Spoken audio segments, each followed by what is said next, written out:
All right, so I think we're going to go get started. Good afternoon, everyone. My name is Joe D'Angelo. I'm from Veritas Technologies, and I want to welcome everyone to the session on sort of a case study on a customer of ours who are migrating some of their critical workloads into AWS. But before we get into that, just by a show of hands, how many here first-time attendees at reInvent? Awesome. I'm going to leave my hand up too, because this is the first time I've been here as well, and I'm really excited to be here to talk to you guys. I'm loving this conference thus far, so hopefully you guys will be excited and really engaged with what we've got to discuss today. So in terms of what we're going to cover, we're going to begin a little bit with sort of the journey to the cloud for critical workloads. I think a lot of us maybe know how this movie has played out in the past with virtualization and how Tier 1 applications weren't the first thing that were targeted for that platform, and I think the cloud was similar.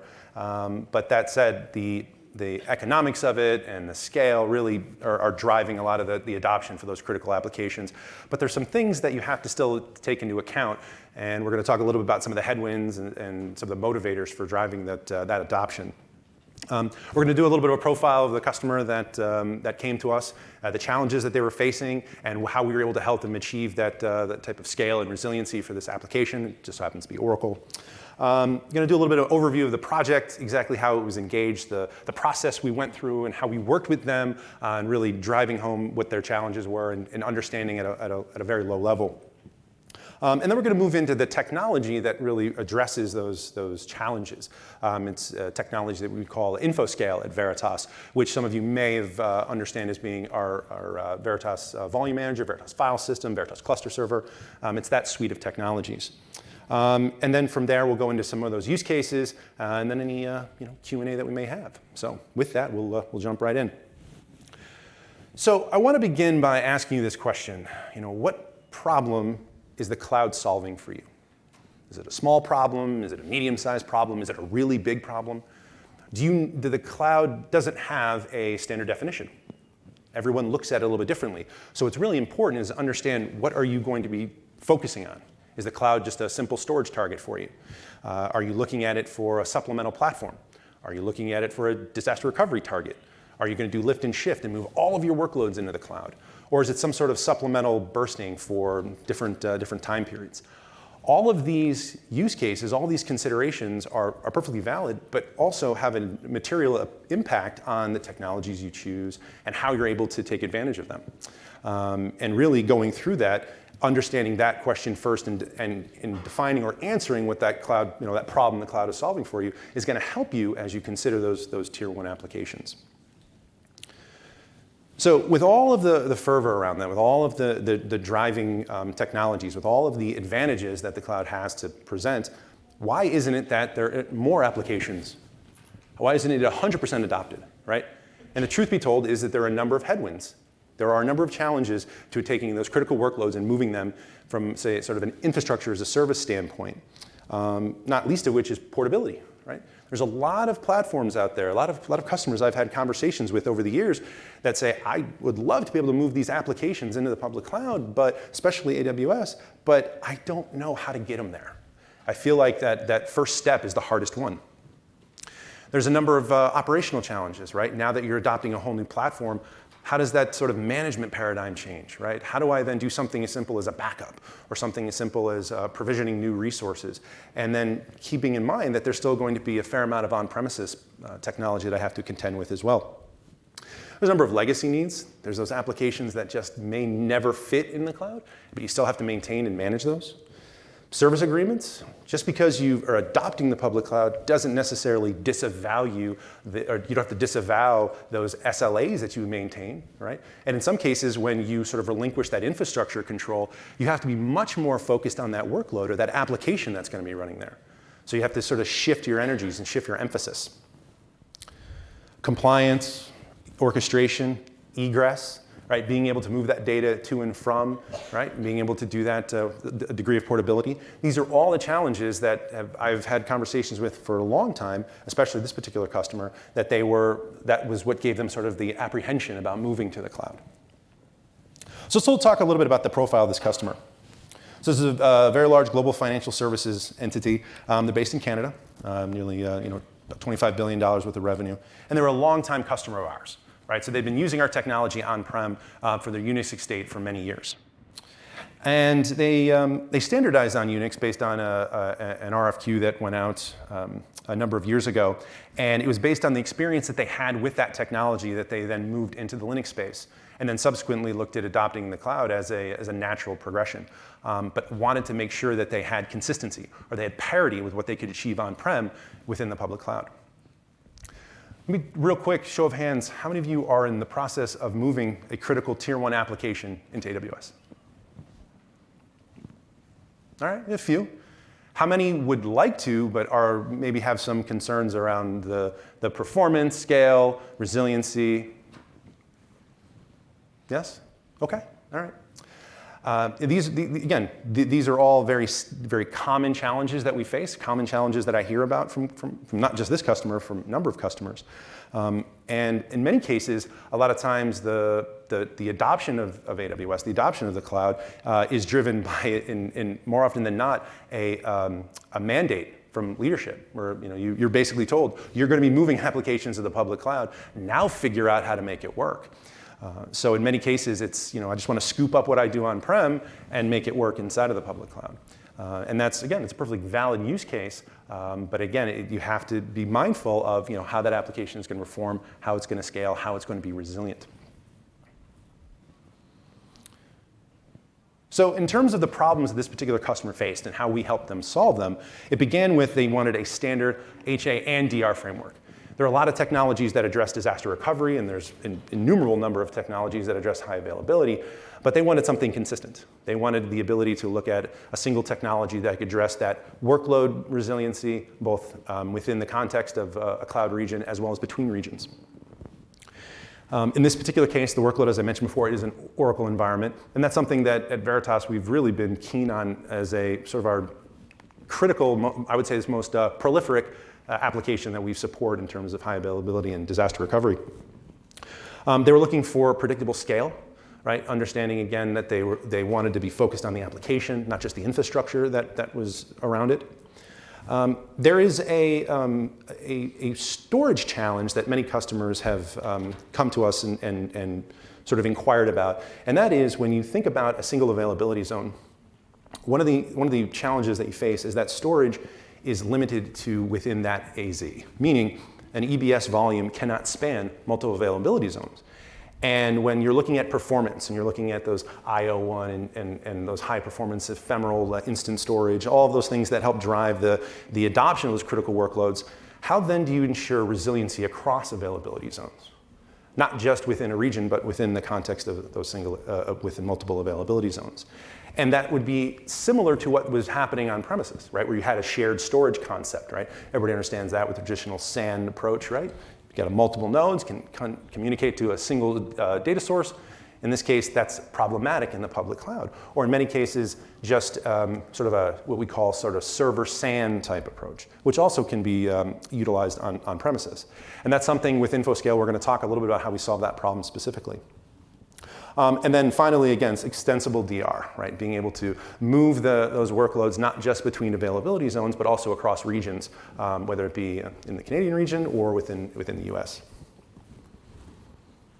So let's talk a little bit about the project and how we kind of went through it.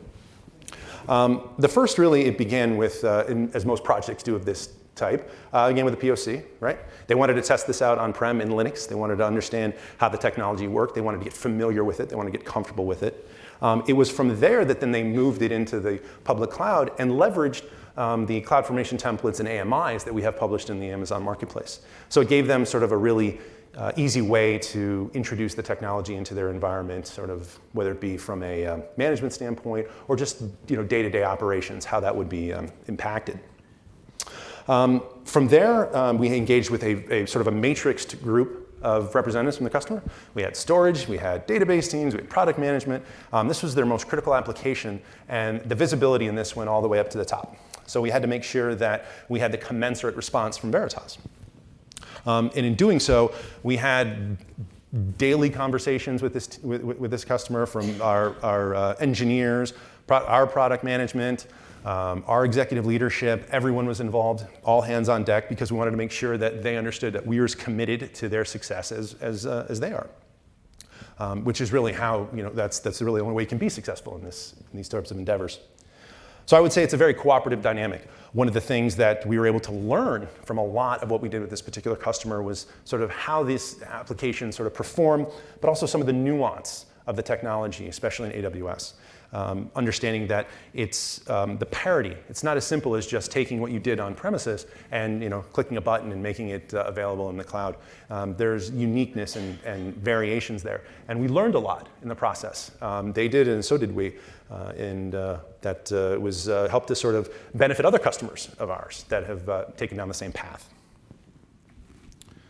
So in terms of the lessons learned that we had from this particular customer example, the first being from a performance standpoint, as you're considering critical workloads, obviously performance is of the utmost concern. And knowing the drive type and knowing the EBS volume types, one of the things we ran into was in some cases they had provisioned the wrong type of storage and we were getting some varying levels of performance. So it's always important to understand precisely what those devices are. And some of the things you can do with our technologies actually give you a little bit more visibility into the storage and how it's consumed. Different layouts of the storage, right? Comparing the idea of striping storage across different EBS volumes, using larger EBS volumes with guaranteed performance. All these things need to take into consideration as you are considering, again, those tier 1 applications. One of the things that we found, though, that was most critical in terms of our ability to be successful with this customer was that the network connectivity between availability zones. The idea that subnets, they aren't stretched between AZs. So the idea of being able to route traffic between the availability zones is critical. And host-side routing, that was something that we worked very closely with them in tuning the various network connections to ensure that there was the proper transfer of data. As you're going to see later on, one of the things that's critical to the success of this project was our ability to overcome that shared storage gap. And that network communication between those nodes was one of the things that was sort of the driving factor behind that. In terms of the architecture for this particular application, you're going to see that this is an example, and it could be applicable to pretty much any workload. It's not just Oracle. It's happened to be in this case. You've got in the second phase, the first phase of this being the proof of concept. You have a situation where we have two availability zones. You have a node, primary node and secondary node, where the storage is mirrored over what we call our cluster file system. So we're going to talk a little bit about what that means here in a moment. But the idea is that we overcome that ability of sharing storage and EBS storage across the cluster. So what you have is the ability for an application to float between either one of those nodes utilizing the same file system. Right? We actually mirror between those availability zones. And the extension of this, of course, being that with the phase 3 of this will be to add replication in so that you can have recovery to another region altogether. Now, I can't emphasize enough that while, yes, this was an Oracle example with this particular customer, this would work for pretty much any workload. And that's saying for Linux. If your workload is on Windows, it looks a little bit different. But essentially the same result is there. So as you are considering those tier 1 applications, don't let that storage limitation be an inhibitor. Cool. All right. So what I want to do now is talk a little about the technology that went into us being able to do this for this particular customer. And specifically, it's around what we call InfoScale or InfoScale Enterprise. And as I mentioned before, that technology is a suite of solutions that encompasses our Veritas Volume Manager, Veritas File System, and Veritas Cluster Server. And that's something that's been in the market for nearly 30 years or more in terms of from a software-defined storage and high availability perspective. So we've been protecting mission-critical applications, across any number of different industries and verticals for a number of years. In terms of where we see the focus for InfoScale, and as you consider, again, answering that question I said before about what does the cloud mean for me, is it about disaster recovery? Is it about high availability? Is it about storage optimization? Is it about supplemental platforms? The things to consider is where we focus in on is it first and foremost around storage efficiency, accelerating performance. We're going to talk a little bit about exactly some of the features within this suite that help this customer address some of those performance challenges, making sure that they can optimize that environment. From a downtime perspective, right, application resilience, the key here is that there are a number of solutions in the market that look at the infrastructure, they look at virtual machines, they look at any number of different sort of high-level perspectives. We're focused in on the application, right? We're always looking at that individual workload that's critical to your business. So whether, again, it's an Oracle database or an SAP environment or a SQL environment or whichever, that's really where the focus is.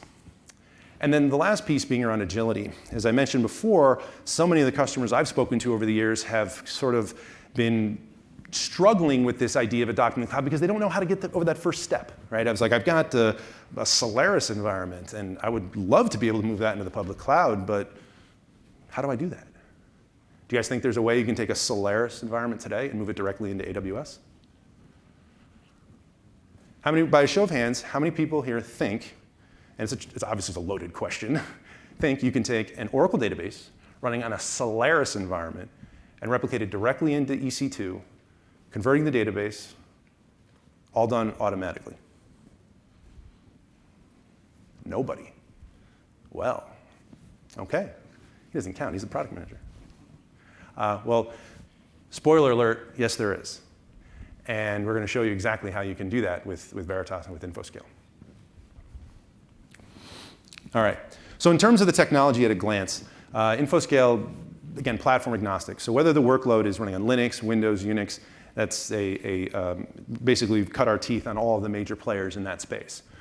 From a storage standpoint, again, as I mentioned before, one of those challenges that we're trying to overcome with regard to this technology, or specifically with regard to the AWS availability zones, is this idea that we can take local storage and represent it as shared storage, right? So we can take a local device that exists on an EBS volume or a local drive on a physical box sitting in your data center, and we can treat that as a shared resource. So I like to say you can take little puddles of storage and you can create pools of capacity, right? And they all are available across the cluster. You can scale with ease in terms of adding in capacity or adding in compute, and we're going to talk about how that technology works.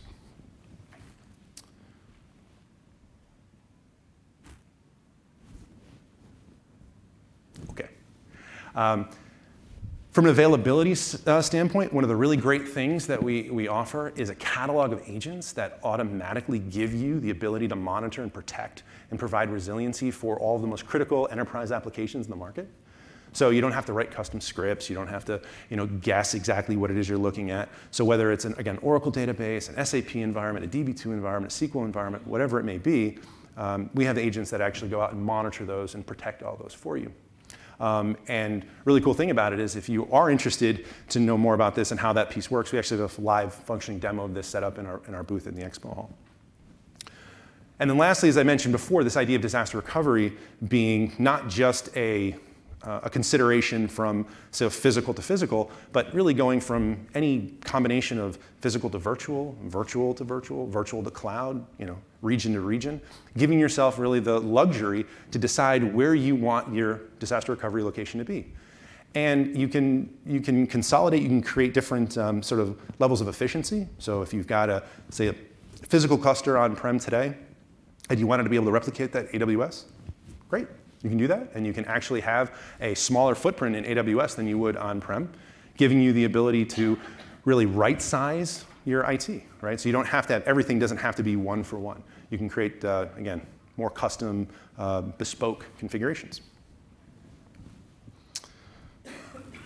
So in terms of specifically, as we talk about InfoScale in the cloud, I do want to talk a little bit about, I would say, those points that drove again, for this particular customer, that drove this adoption.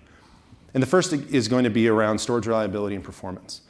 So as you relinquish control of the infrastructure, right, one of the things you cannot discount is your applications, those critical workloads, the ones that are in the critical path of your business, right, the ones that either help you stay competitive in your market or the ones that you have obligations to your customers on. You have to be able to maintain performance.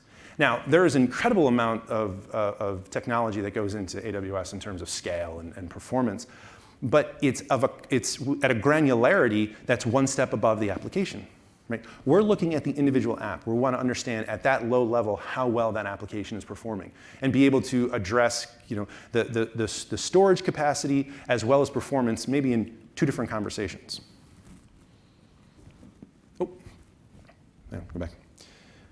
The second piece, again, is the idea of scale, right? Looking at that application, be able to grow it as you determine, meaning you can add compute when you need to add compute, or you can add capacity when you can add capacity. Doing that as well, again, across the different boundaries within AWS. We talked about high availability of those enterprise applications, and then, of course, the idea that you can deploy this solution, right? We have the CFTs, and we are in the marketplace, so to be able to simplify that deployment. So addressing those challenges in terms of performance, scale, resiliency, but also making sure that the operational side of it isn't so cumbersome that it all sounds well and good, but if I have to have full-time engineers just to be able to configure this, it seems a little bit, it doesn't really give me that warm and fuzzy. All right. So let's go into the technology that we were able to achieve here, or that we utilized in order to achieve these outcomes with the customer. And the first is around this concept that we call flexible storage sharing. And this is all derived from, again, our Veritas Volume Manager, something that's been in the market since, honestly, since like 1989. Right? It was really the origins of software-defined storage, right? And you might think, wow, that technology, that was like, we used to put that on all Sun boxes back in the late 90s and early 2000s. When in reality, its relevancy today is actually more so than it's ever been because this idea of software-defined being so pervasive, right? And that's really it's in our DNA. So this idea of flexible storage sharing is one where you can look at a traditional storage model, and you say, okay, I've got my SAN attached storage, I've got my switches, I've got this fiber attached disk, and that's all well and good, but there's really no such thing as a storage array in the cloud necessarily. So how do I then achieve this same sort of capability, the same efficiencies that I have that may be running a critical database on this in the public cloud, in AWS? Well, what we want to be able to do is actually replace those disks with local attached devices. So now what you have are local SSD, local flash, any type of storage really for that matter, that all are going to be resident on those boxes, whether it's a physical box on-prem or an EC2 instance. And over an interconnect that we set up, really it's a heartbeat, right, for our clusters, you actually can mirror that data. So imagine if you would, you're looking at a two-node cluster in this particular example. What you have is essentially storage that is local to that box, as well as storage that's local to another box in the same cluster, which is available to it. And because it's closer to the CPU, because there's no, the bandwidth and latency is less, you actually, in many cases, are going to get better performance out of this model than you would in a shared storage consideration. So you're going to be able to achieve linear scale. You can add nodes for compute, so you actually can decouple the conversation of capacity and performance. So that was one thing that this customer was very keen on, was that idea that like, I don't just want to have to add more boxes with more storage, because how many copies of your data do you really need? Because in actuality, what you have here, that is 3 copies of the data. So if you have a very large database, I mean, that could be prohibitive. But you don't need to do that to add scale for performance. You can add compute nodes that just don't only have local storage, do it for the operating system. And they can use the storage that's elsewhere in the environment. So if you don't have to think of it in terms of the cost being so prohibitive. Again, that's independently of one another. So you can have sort of like a hub and spoke model where you can consider storage and compute as two very critical considerations or critical elements to that environment, but you don't have to have them be inextricably linked between one another. And then, of course, everybody's got their own dashboard for monitoring all this and being able to visualize this both on-prem as well as in AWS. So what you get from all this is this idea of linear scale, sort of elasticity for your applications, where you now have both flash, right, that ephemeral instant storage that's in AWS. You can have IO2, EBS storage. You can have GP storage. You can have all the flavors and all the different types of storage that AWS offers, and be able to apply those in the appropriate way. And grow those applications and scale out those applications in accordance with the demands that you have for those environments. So what was something that was easily done on-prem right? Now it can be reproduced in the cloud with the same kind of ease. And in reality, the growth and the expansion of these types of clusters is significantly faster in the cloud than it would be on-prem. But you don't have to sacrifice any of those, again, those performance metrics. Cool. All right. Lots of animations. Too many animations. Too many clicks. So in terms of where we see the performance and how we're able to capture it, and all the validation, all the testing, all of the specs that we've done, we've seen in this particular configuration, this happens to be a D2 8 extra large, we've seen with 1 node, 2 node, 4 nodes. As you add nodes, you're able to increase the capacity. Here, double it. So you know that as you add nodes that you can get that response, you can get that kind of performance. And this is testing that you can easily reproduce, right? This isn't exotic. This isn't magic, right? This is something that we try to achieve in context where customers can see this and users can see this and say, yep, that absolutely applies to my environment. That's something that I can take advantage of. Cool. All right. Let's talk a little bit about cloud as a DR target, because as I mentioned before in that Rubik's Cube slide, what if cloud for me is not necessarily about the scale of those applications, but rather just having a DR target, something where I don't have to maintain that infrastructure. So one of the great things about InfoScale is that not only are you afforded the ability to provide resiliency for those critical workloads, but also you're able to replicate. You're able to take those applications and provide that pathway from on-prem into AWS. And the great thing about this use case is that all the things that you do to achieve this kind of scale, you actually get two things with this, or with this kind of capability. You get two things with this. You get not only the disaster recovery element of it, but you also get that migration piece, right? And that was what was one of the things that was sort of the genesis for a lot of it with this customer I worked with, saw this. They're like, hey, we've got this on-premises footprint. We want to be able to move this stuff into the public cloud. We want to be able to take and drive that adoption. Well, that's the great thing about it is that same technology that you were accustomed to using in the physical world now can be applicable in the cloud world. So whether it's replication or what we call disaster recovery or DR failover or migration, the same capabilities afforded you. Now, this might mean not just going from on-prem to the cloud. This might be going from region to region. Same technology, same solution. You can take and use the same functions, same capabilities, and now give yourself that sort of the highest level of protection across regions.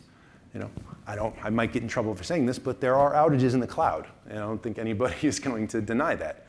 And when we start talking about moving those critical workloads, you have to take that into account. You have to be honest with yourself about what is going to be the levels of resiliency I can apply to these environments. So whether it's protecting it within the context of a single region across availability zones or across regions altogether, same footprint, same technology, same functionality. You can just extend it to include those pieces. And it's all building blocks, right? So you can start small and scale out or build out as you see fit.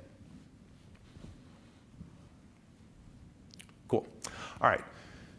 So we've talked about the idea of scale of the application. We've talked about this idea of disaster recovery and what it can afford you.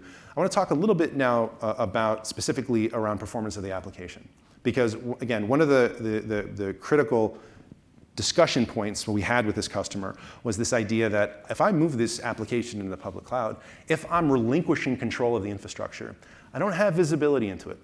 I don't necessarily know behind the scenes exactly how well everything is going to be operating. I have to make the assumption that when I apply whatever, when I configure whatever storage resource or I allocate whatever volumes, that I'm going to get the kind of performance that I need.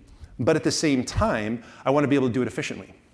I don't want to have to, if I have got a very large data set, but maybe it's taking the 80-20 rule, only 20% of it really needs to be most active. Do I need to put my entire data set on the most expensive tier of storage? No, you don't. With this concept we call Smart I/O, we actually can apply sort of what we call an intelligent caching mechanism.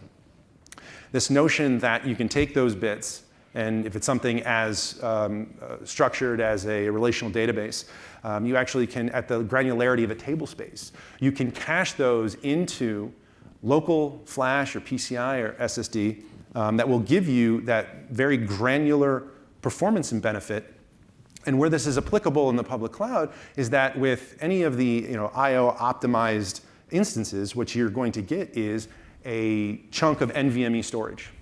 You're going to get instant storage attached to your EC2 instance. You ever look at the devices and you're going to see NVMe1 or whatever the name of it is? That is a chunk of extremely fast, very efficient storage. But because it's ephemeral, if you ever were to power off of that instance, you would lose all the data in there. It sustains itself over reboots, but it doesn't sustain itself over power out if you power it off.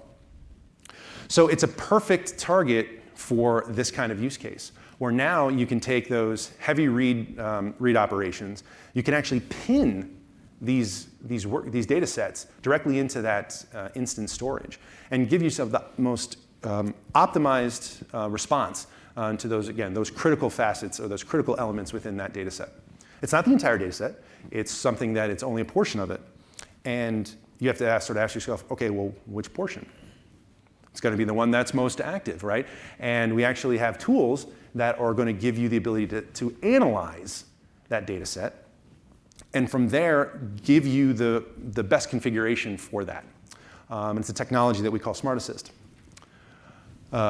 which is actually on the next slide. This is just an example of where we see the throughput, again, cost for IOPS in comparison to the different configurations for that NVMe storage. So you have to sort of balance that out.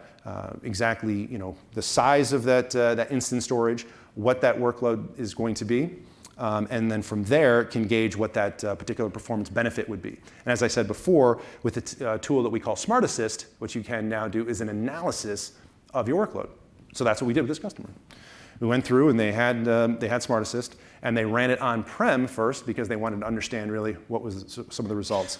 And then from there, during the course of the POC, wanted to apply that into the public cloud as well. And as part of the phase 3 configuration is when this will get implemented for that particular customer.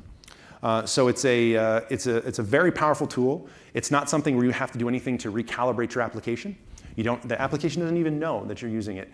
But it just gives you, again, the ability to take full advantage of all the resources that you get inside of AWS. Again, those ephemeral devices, but at the same time, using them what they're most intended for, right? Temporary, ephemeral space. All right, so we've talked about this idea of scale. We've talked about this concept of performance acceleration in the cloud. We've talked about disaster recovery to the cloud. We've taken into consideration, right, all of the different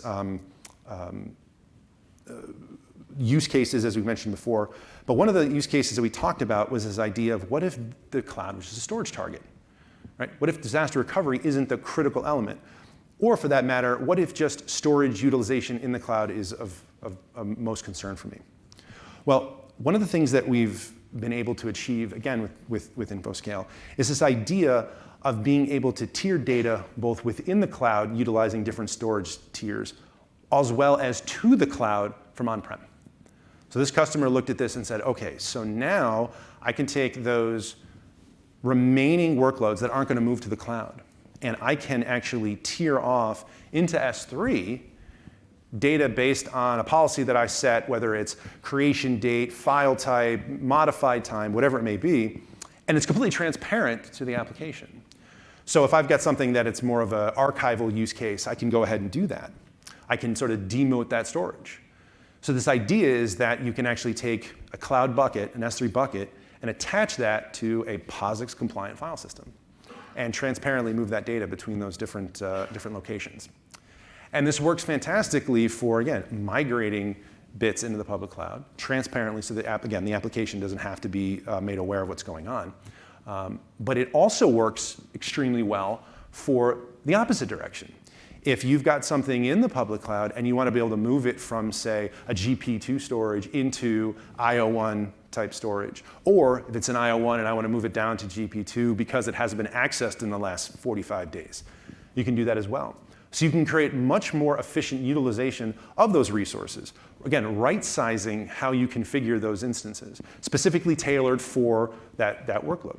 So giving you the ability to move those bits, again, from either on-prem into the cloud, or adjust where they're located and relocate them, again, non-disruptively while you're in the cloud. Maximizing the investment you make in those resources, in giving you that, the ability to drive home the performance as well as long-term retention for many of those different applications.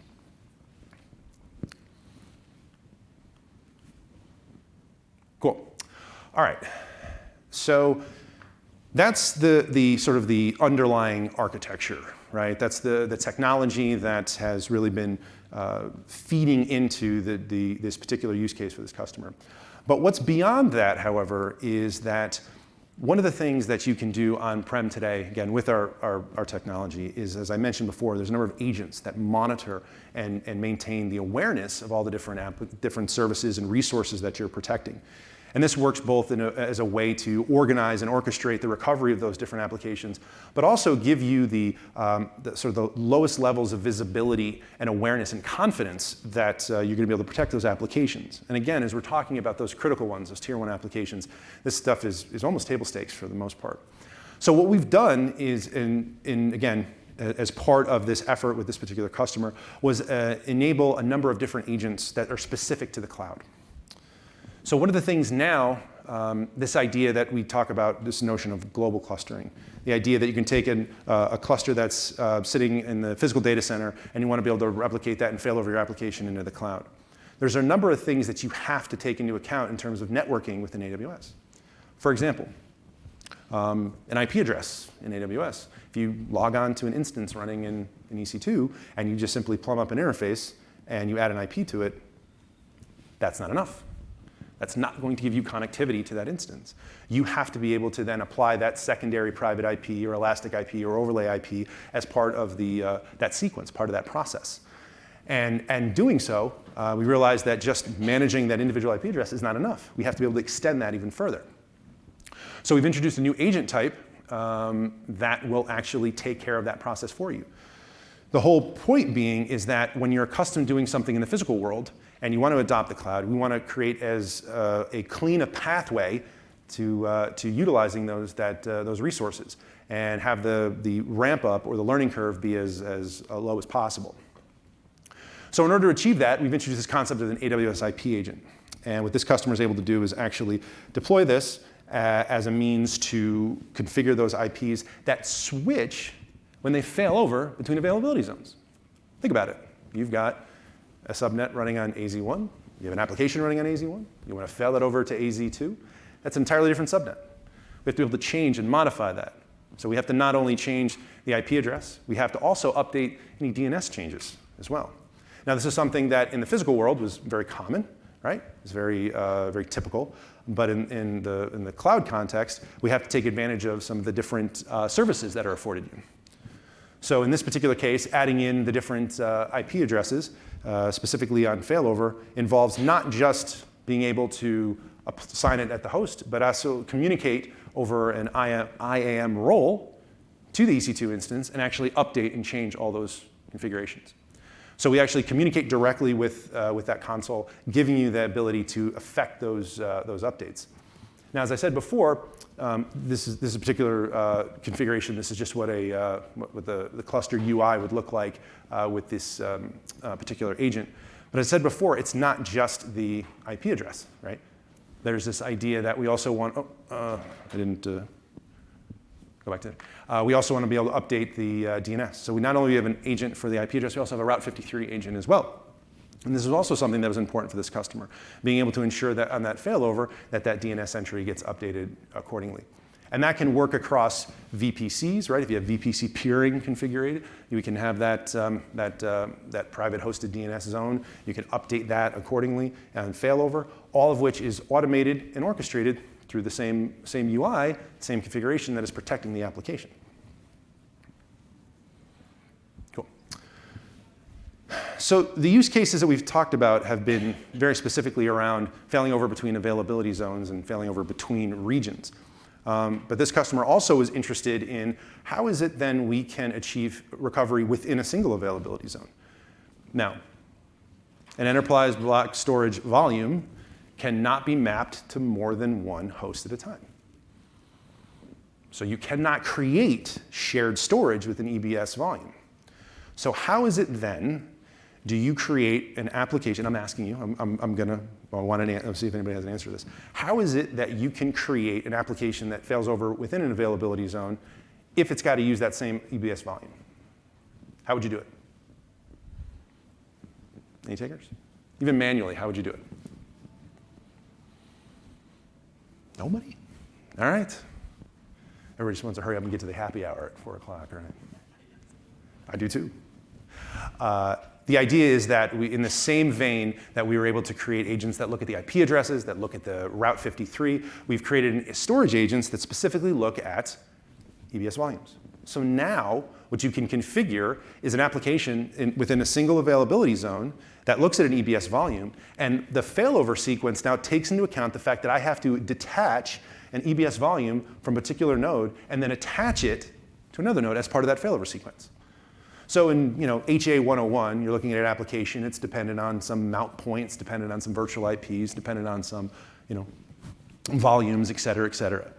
In this case, what we've done is added in another agent that would exist at the bottom of that dependency, which then, again, communicates over that same IAM role, that same profile that you can assign to the cluster, that uses the AWS CLI to actually detach and attach those EBS volumes. So now you can configure that failover that you were accustomed to doing on-prem, and you can do it within the context of a single availability zone. Right? Maybe it's not the most critical application. Maybe it's a tier 2 or tier 3 app that you just want to have HA for. You don't need to worry about having it across these Zs. You just want to be able to do it in a single availability zone. You're able to do that now as well. So in this particular configuration, you can see here, this is an example of what that agent would look like in the EBS volume. We give it the volume ID, the path to the AWS CLI, and again, once that profile is set up, that's all you need to do. And it is included in that same dependency map. So you can see at the bottom, now the last thing that it does is actually offline that enterprise block volume.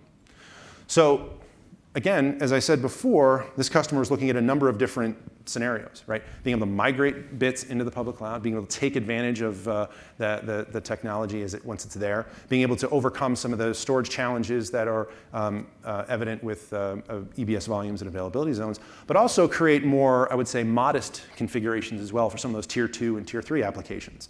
And they're able to do so again with this particular agent. All right. So do a quick con check, we're good. All right, so now that we've talked about a number of the different use cases, right? We've talked about storage optimization, right? Tiering to the cloud. We've talked about the idea of how do you create HA and resilient applications in the cloud.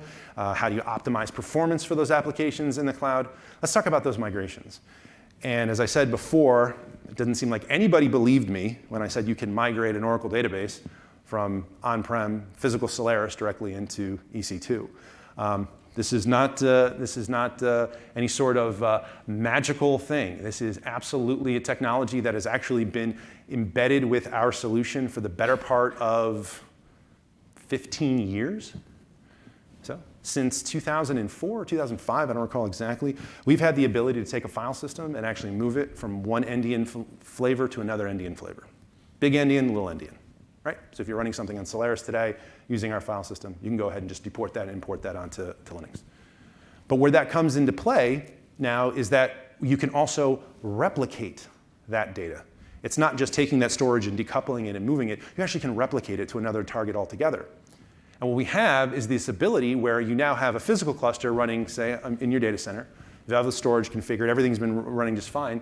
Inside of a hyper-converged or public cloud, whichever it may be, the virtual environment or cloud environment, AWS, you now can, really on the fly, configure all the storage resources, all of the cluster resources, configure the replication, and then actually test the failover to rehearse it to ensure that it's actually going to perform in accordance with what your expectations are. So you don't have to commit the change right away.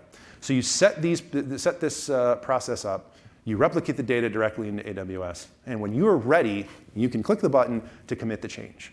But if you want to, again, rehearsing it, and I would highly recommend doing that first, you're able to do that as well to test out the effectiveness. And this works at a database level. You could do this with an Oracle database. The only consideration is transportable table spaces. If that's enabled, then absolutely, you can replicate this from big endian on Solaris to little endian running EC2 inside of AWS. And we have a wizard that builds this whole configuration for you, right? So you don't have to be so intimately familiar with the specifics of the environment as much as you just know what the target AWS environment is, what the EBS volumes are going to be, what the console and the authorization and authentication.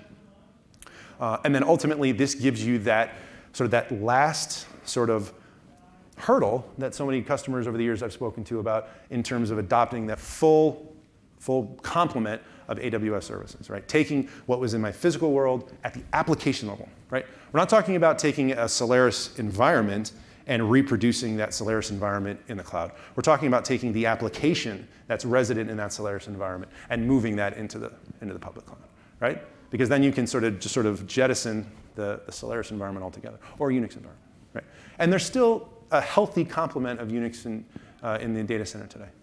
Granted, it's not nearly as extensive as it once was, but it's still there. And in many cases, in my experience, it's because there isn't an awareness that you can do this, or you can take advantage of these kinds of technology, these kinds of options. So at the end of the day, you then, once you commit it, it actually will offline the application on that primary site, and then run the migration and bring your application online. Cool. All right.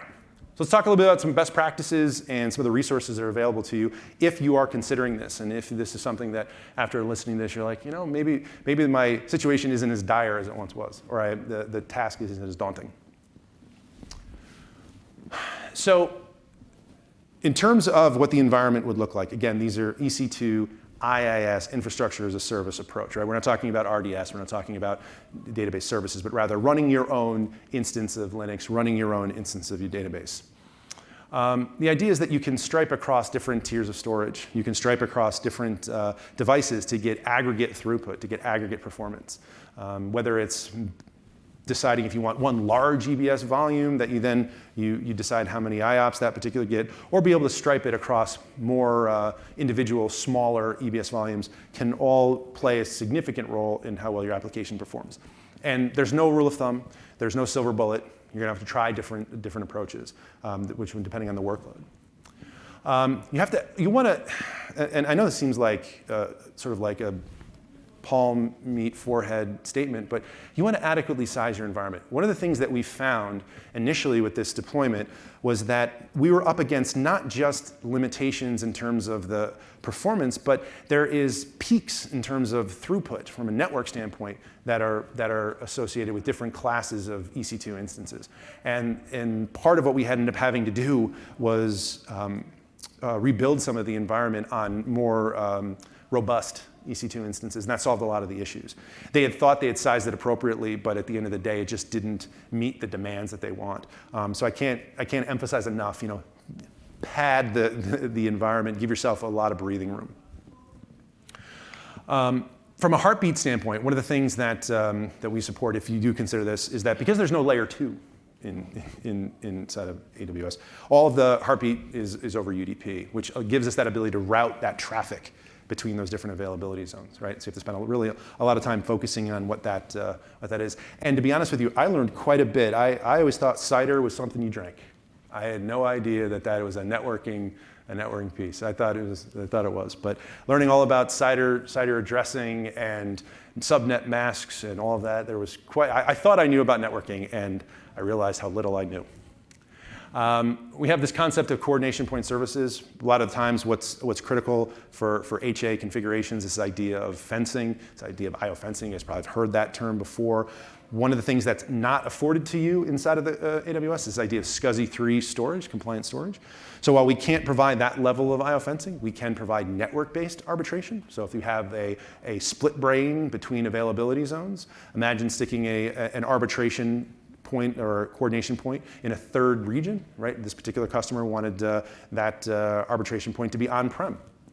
So they have a VPN connection from their on-premises data center into AWS, and that's where one of their coordination points are. ELBs, load balancers, of course, that's an important consideration, right? Being able to address how those applications are failing over and being able to non-disruptively or transparently be able to reattach to those workloads as they fail over between availability zones or even regions altogether. Again, as I mentioned before, routing tables. Host-based routing is an important one when we start talking about going mirroring traffic and mirroring data between nodes and different availability zones. CFTs, right? So we are in the marketplace, so you can utilize our CloudFormation templates that help build a lot of this. We have an AMI, but at the same time, you also can build your own, and we have deployment guides on how best to configure this that would fit your configuration. What we learned quite a bit throughout the process of this with this customer and this project, we found that while it's all well and good to write a recipe and hand that off to someone and say, hey, here are the ingredients, go ahead and bake this meal or make this meal in someone else's kitchen. There's always, like anybody who does any cooking, there's always different spices you add, and there's always little variations, and I might cook this a little longer, I might add a little tweak here or a pinch of this. We found that it's all well and good, but there's definitely a need to be adaptable to the different environments and different customer examples and use cases. But if you want just something that's rapid, something that can sort of get you deployed very quickly, the CFTs are there for you. And finally, we've got a number of documents and assets that we've written to help to sort of bring some of the clarity to exactly how these environments could look like, whether it's about configuring it specifically for Oracle, or for that matter, understanding how the environment would work from a storage optimization standpoint, or simply what the configuration would look like from an HADR standpoint. All of that is available to you, all on veritas.com. And as I mentioned before, right, we're in the marketplace, right? It's a bring your own license approach, so you can download an AMI that has the bits built in. It gives you, this is what the configuration would look like. We are going to be refreshing this soon. This is one rev back from our current release. I don't have an ETA on that, but that should hopefully be in the next couple of months. We'll have that up on the marketplace updated for you. So let's talk a little bit about finally what we've covered here. Now I just do a point of order. I did have a really funny picture up there of the farmer's insurance guy saying, "Yep, we cover that." The copyright people told me I couldn't put that in there because I wasn't authorized to put that in there. So no fun graphics today.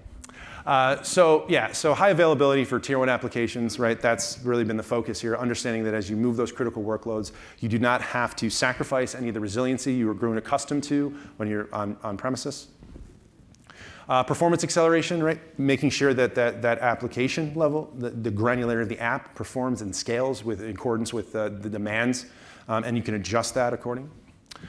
Disaster recovery from on-premises to the public cloud, right? And going from physical into the cloud, going from virtual into the cloud, right? Being able to handle all those different pathways. Stretch clusters, right? That's really what a availability zone to an availability zone cluster would look like. That is a metro cluster, stretch cluster. You guys probably heard those terms before. It's the same concept. The only difference here now is it's all contained within one region inside of AWS.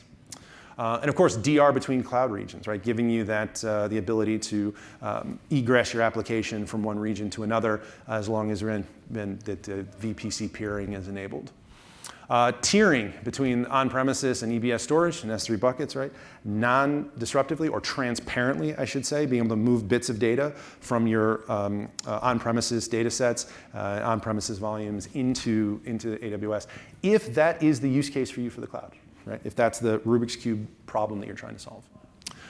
DR and/or migrations, right? If you can achieve disaster recovery to the cloud, you have yourself a migration to the cloud. It's the exact same effort. The difference is disaster recovery, it's a round-trip ticket. A migration, it's a one-way ticket, right? You're moving that data there, and once it's there, you've settled, and you're good to go. Disaster recovery, it's a round-trip ticket. So you move those bits there, and just as easily say, you know what, come right back. Right? And of course, that's with a migration, it's because you're doing a conversion, right? You're taking something that was in a physical Solaris world and moving it into EC2. But if it's disaster recovery, it's Linux on-prem and it's Linux in the cloud. You can go back and forth. And I encourage you guys to come to the booth. We've got this all set up for you to show you, and you can test it out and see exactly how it's configured and play around. As I said before, the wizard-driven migrations. I don't have a physical Solaris box to be able to show you that. I wish I did. But we do have recordings of it if you guys are interested in seeing that. But again, gives you that ability to automate the configuration, builds out all of the dependencies, builds out the configuration, and then builds out the replication piece of it as well. So it sort of accelerates that adoption for you. So at the end of the day, right, we do support a configuration or two. So with that, I want to open it to questions from you guys. Appreciate you letting me bend your ear for about an hour. Oh, got a question there? Yeah. There's a microphone. I don't know if you want to step up to the mic. Thanks. Good presentation. Thanks. Can you talk about Oracle licensing and the considerations, if any? All right. So anybody from Oracle here? That doesn't matter. All right. Full disclosure here, guys. Oracle, they have a very, very specific statements around how you license their database for two things. One, HA failover, and two, disaster recovery. HA failover, you get 10 calendar days out of the year to fail over your application to another node, and you do not have to pay for a license. So if you've got a 2-node cluster and you run all your databases on one node, you only have to pay, you can fail it over the other node 10 days out of the calendar year for testing. Disaster recovery, however, is different.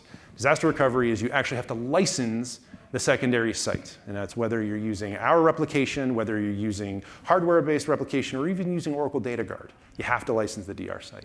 So putting something in the public cloud does not change those licensing conditions. And that's Oracle for you. That's their statements, and I'm just reading it verbatim from their policy. So hopefully that's cool. Any other questions? Do you guys think about this and say, you know, maybe I have a tier 1 application now that maybe I actually do have a pathway into the cloud for it. I'm not as concerned because I have options afforded to me. Yeah, maybe. I hope so. All right. Well, again, I can't thank you guys enough. As I said at the beginning, this is my first reInvent conference. I'm really excited to be here. Hopefully you guys get some great opportunity to learn some stuff this week. The session right after this one is some colleagues of mine. We're going to be talking about net backup and two customers that were able to join us. I wish I could have had my customer here this week. They weren't able to attend, and it was, unfortunately, it was a last-minute sort of reshuffling of some of the slides, but I encourage you guys to stick around for that as well. And thank you very much. Enjoy the rest of the conference.